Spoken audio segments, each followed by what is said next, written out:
What's up, everybody? Happy Tuesday. Hope all you having a great day so far. Um, Getting into this episode, first of all, I would like to say that I love what the production is doing, like with the scenes. And what I mean by that is they threw. That's why I kind of like wedding episodes because you throw a majority of the cast together, so that way it lessens the scenes that you have to see. You know what I'm saying? Like, because usually when they spread everybody out, you get like 30 scenes in one episode. That's hard to remember, especially when you're reviewing a show. It's hell for me and for other reviewers out there that review this show. It's pure hell when you have to try to remember every fucking scene that you saw. You know what I'm saying? Like, it's hard.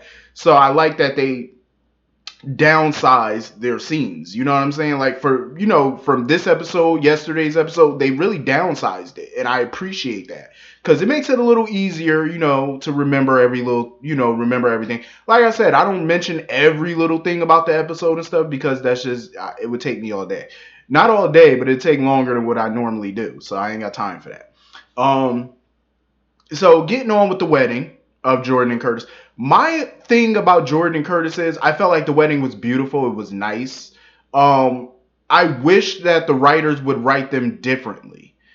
Differently, as in, I want to see my dream when I first saw Curtis and Jordan on this show and how the chemistry was and them getting together and with TJ being on the show. I've always wanted them to be General Hospital's version of Angie and Jesse Hubbard from All My Children. That's what my dream for them was. Because just like that couple African American, they were prominent on that show. I wanted Jordan and Curtis to be prominent, just as prominent on this show. They could never be Angie and Jesse Hubbard. Don't get me wrong. You know what I'm saying? They could never. I'm just using them as an example. Or even the Winters family on YNR. You know what I'm saying? Like, that's what I want for the Ashford family. To be just as important as a Corinthos or a Quartermain. That's what I want. Because I think it would be good for the show, for the diversity. I think it would be good. But I'm not totally thrilled for the writing of these characters. Jordan and Curtis, definitely TJ. I feel like the writing, they need to bring him and Molly in more. You know what I'm saying? And I've seen all of your comments that say the same thing about Molly and TJ. They need to be more prominent on the show. And I agree wholeheartedly. I agree. They should be. It sucks that they have this age bracket that they're not using. You know what I'm saying? Like, they're like, what, early 20s? Probably around 21. I'm guessing around 21, 22 because between 21 and 25 because they're drinking champagne. So I'm assuming that they're above 21 or at least at 21. Um, Otherwise, of course, I'm pretty sure Aunt Stella would have a problem with TJ drinking alcohol. He was sitting there sipping champagne with her and Molly, so I'm assuming that they're of legal age to drink. Um, so yeah, I just that's what my dream was for that family. I am happy Aunt Stella finally came around to accepting Jordan back into the Ashford family. And I'm glad that she went there, gave her blessing. She put on a smile. She was clapping. She was enjoying the celebration. There is a God, and miracles do happen because that was a miracle. Um, like I said, the ceremony was beautiful. The reception at the Hornet Star was beautiful. Finally, after so long, we get to see the Hornet Star. I can't remember the last time I've seen it. It's been a while, quite a while, and I'm happy that we get that set again. Um, Let me just say that wedding cake looked good. I always got to peep out the food when they had the parties and stuff like that. I got to peep out the desserts and the food now. The wedding cake looks so good. Aunt Stella was digging into that cake when Jordan was about to throw the bouquet and stuff like that. Aunt Stella was not letting go of that plate of cake. I said, I don't blame you. See, I'll be the same way at somebody's wedding. You doing all this cheering and throwing bouquets and sipping champagne. I'm gonna be at the buffet. You know what I'm saying? Like, that's just me at anybody's event. Fuck the celebration. Not fuck the celebration, but I'm here for the celebration. But you gonna catch me at at the buffet. That's where you catching me at the cake table. I'm just saying because that cake looked delicious. And Aunt Stella was not letting go of that plate. I'm just saying, she was listen. She was going for her second plate in a minute. Um, so yeah, the ceremony was beautiful. The reception, everybody was having a great time dancing. What the hell is Anna wearing? Anna looked like she was wearing a red bathrobe. I'm just saying, she looked good, but that like a bathrobe. Um, I still don't see the chemistry between her and Finn. Um, I think Finn is lying to himself with this Hayden situation. Like he's really lying. Like in the letter that he read, it basically said, Hayden wanted to meet up with him in Rome. It didn't say a time, it didn't say a day, none of that. But I feel like he should go. He should go. He should try to find her. Because, I read some comments from a week ago, 2 weeks ago, where I asked that question. If an ex came back into your life, would you meet up with them, or is that chapter closed for you? Like, you don't need closure. A lot of you did say that you would not meet up with the ex, you're good. I respect that. And some did say that they want that closure. And it was good to, get those comments, of how different, people feel about that situation. It was crazy. When I read those comments and I was like, wow, a lot of you, to me, it was 50-50. There was no majority. It was 50-50. Half of you said you would go, half said, nope, that chapter's closed. I don't need to hear your explanation. I like that. You know what I'm saying? I like it. How to read everybody's thoughts on that. Because it was an interesting topic and I wanted to bring it to light. Because I knew everybody was gonna have a difference of opinion on it, but I wanted to see how much of a difference people's opinions would be on that topic. And like I said, for me, I would go. You know what I'm saying? I'm right there with the other 50%. I would have to go because it's the way that she left. You know what I'm saying? Like she was pregnant, she was this, she was that. Then y'all was supposed to get married, and she just poof disappears. I need an explanation as to why. You know what I'm saying? What happened with the baby? What happened with, you know what I'm saying? Like I couldn't go the rest of my life not knowing that answer. I would need definite closure on that. Because if not, it's always gonna be in the back of your mind, like, damn, what happened to my baby? What happened? Why you leave me on our wedding day? You know what I'm saying? Like we were supposed to buy this house together. You know what I'm saying? Like I would have to know why. Or else it's gonna nag at me for probably the rest of my life. Like it's just gonna be one of those unanswered questions that I'm gonna need answered. Um, so yeah. Anyway, moving on from that, Curtis and Jordan were getting ready to go on their honeymoon. Before I get on that, because what I'm about to talk about next ties into that.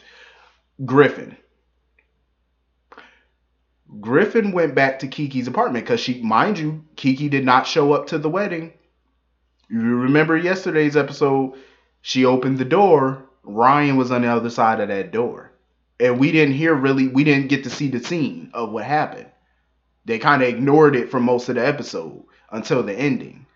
So he went to the apartment. He was looking around. He didn't see Kiki. He saw a broken glass on the floor by the nightstand or whatever.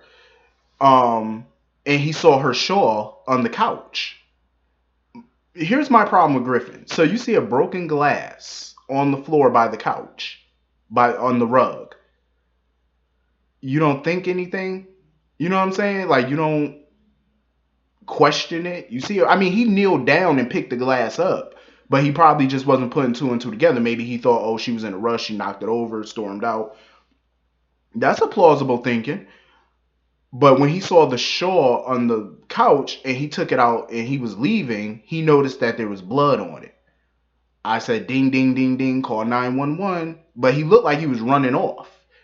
He was about to run off. I would have immediately took out my cell phone, dialed 911. If you see a red stain on a shawl, wouldn't you assume that it's blood?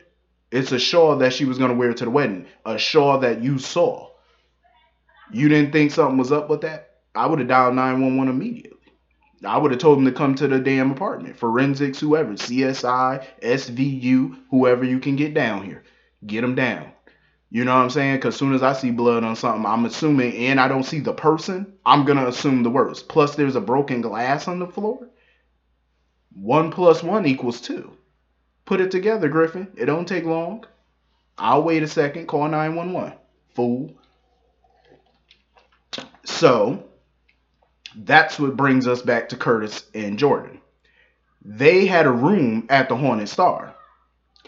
They go to their room and open the door, and lo and behold, they see somebody in the chair. They see somebody in their room. It doesn't take a rocket scientist to figure out who that someone is. Kiki Jerome. Even though we didn't see a face, but we saw a part of her body in that room. Wow. I cannot believe I seen some rumors and comments that Kristen Alderson was coming back as Kiki. I don't believe that. I don't.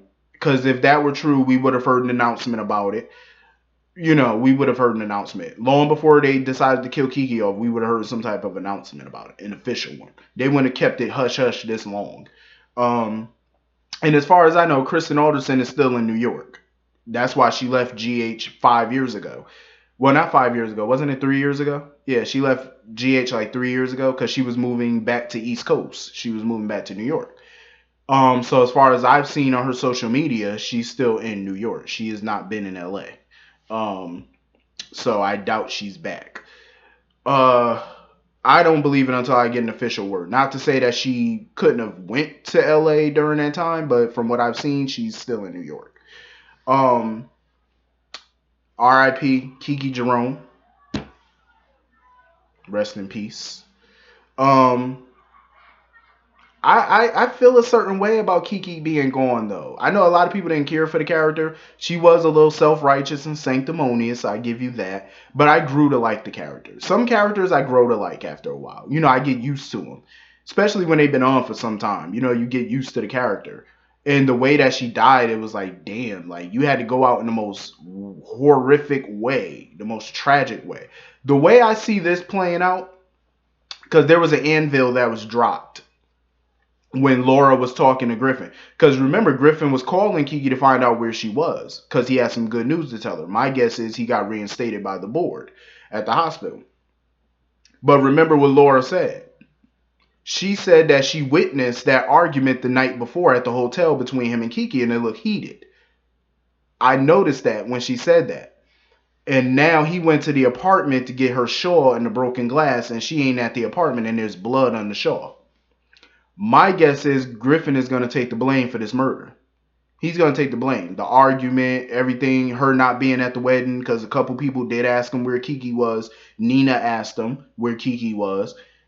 And he was like, oh, maybe she was held up or whatever. He going to get the blame for it. He gonna catch blame for this. I don't know what evidence they're going to have other than the argument. But he's going to catch blame for it. I don't see him going to prison for it, though, because there's nothing in his history that says he's a killer. A cheater, yeah, but not a killer. And if I know Ava Jerome, if she catch wind of this, I know damn well she probably going to be lapping this shit up. Oh, she going to use this to her advantage to get revenge on Griffin. I know it. She going to use it. Because there ain't no way Ava not going to use it. She going to probably believe it. Or at least, even if she don't believe it, she going to use it to put him in prison to make him suffer. Knowing her evil ass. So anyway, I when it comes to Carly and Jocelyn, I always love their mother-daughter conversations. I can't lie. I always do. Carly be giving her some really good advice. And I must say, I was shocked, but I was kind of happy at how blunt Carly was about life and death, where she basically just told Jocelyn, we're all going to die. I was like, well, damn, that's putting it mildly. But I like how blunt she was with that, though, because it's the truth. I mean, why sugarcoat it? We're all going to die. I know some people in real life that live in a wonderland. And when I say that, they live in a land that we don't live in. You know what I'm saying? And what I mean by that is they think, oh, they're immortal. They're never going to die. Life is forever. What planet do you live on? I mean, it's just facts. We're all going to die. I mean, for me, when I was younger, I was scared of death and thinking about death. But it's nothing. But I believe people when they say death is nothing to be afraid of. It's really not, because it's inevitable. You're going to die. I like how blunt Carly was about that. I mean, hell, it's the truth. So that's why you got to live while you're here.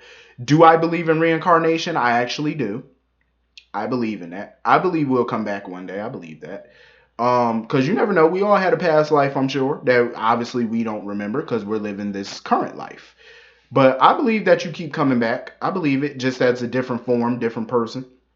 Shit, you never know. You could come back as a plant.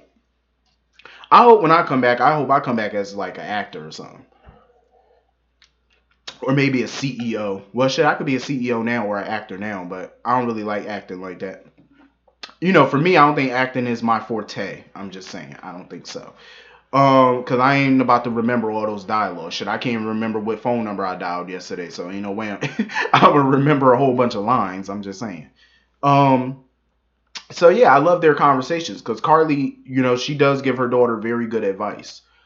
Um, and of course, Drew had to thank Jocelyn because Oscar basically, and I'm happy Oscar changed his mind. This is a Thanksgiving of many miracles. Aunt Stella put back, she put her differences aside with Jordan. The reception was beautiful. The wedding was beautiful. Oscar changed his mind about doing the protocol. Kim is still being a little witch to Julian for no reason. Speaking of Kim, let me get on that real quick. Kim was pissing me off in this episode today. Her attitude towards Julian was so unnecessary. And the reason I say that is because she made it clear to Julian. She made it very clear to Julian in the beginning stages of their relationship that she had no intention of being with him romantically if he was around organized crime. Now, you want him to use the same thing you didn't want to be a part of to help you kidnap your son if you lost your legal battle. And you're upset with him because he didn't really want to help you. I'm like, the reason he didn't want to help you is simply because he didn't want to go back into that life. And this is what I said yesterday. I'm pretty sure Julian felt like if he went back and used those same mob connections, it would entice him to get back into the business. He didn't want that. And he didn't want his family, I'm sure, to think that he was getting back into it. I mean, look at Olivia. She's allowing him to be around Leo for the holidays. Him and Lucas are getting on good terms again. You know what I'm saying? Like, he's starting to win some people's trust again. He doesn't want to jeopardize that. And that's what she's asking him to do. So it's making her look like a bitch and a hypocrite. Because you basically told him before you didn't want to be with anybody who's connected to the mob. And yet you want him to use that same connections to help you. You're a hypocrite, period. Her attitude is atrocious. And like I said yesterday, I understand she wants to help her son by any means necessary. I get that. Find another way. You know what I'm saying? Find another way. Hell, even Drew wasn't okay with the idea. He was pissed too. And honestly, Kim is a little delusional. Granted, Oscar did change his mind about the surgery merely because of Jocelyn. But she's being a little ridiculous. Thinking that Oscar, she's upset because Oscar is keeping her at arm's length still. You lied to the boy for 2 years. Of course he's not, forgiving you fully. You know what I'm saying? Like, it's going to take him some time to get to that point. You know what I'm saying? Like, you lied to him about his brain tumor for 2 years. Of course he's not forgiving you yet. You know what I'm saying? Like, give it some time. Stop rushing it. She's being totally ridiculous. But Lulu is working on her new story. I guess she's doing a story about Curtis and Jordan's wedding, which is cool. I love the relationship between Oscar and Monica. They formed a pretty good bond so far, and they've only known each other a short while. But, they've gotten pretty close, and I'm glad that he is a part of the Quartermaine family. It's about time he, embraced that family, And I was happy that he fired Alexis as his attorney. Hell, even Alexis was happy she got fired.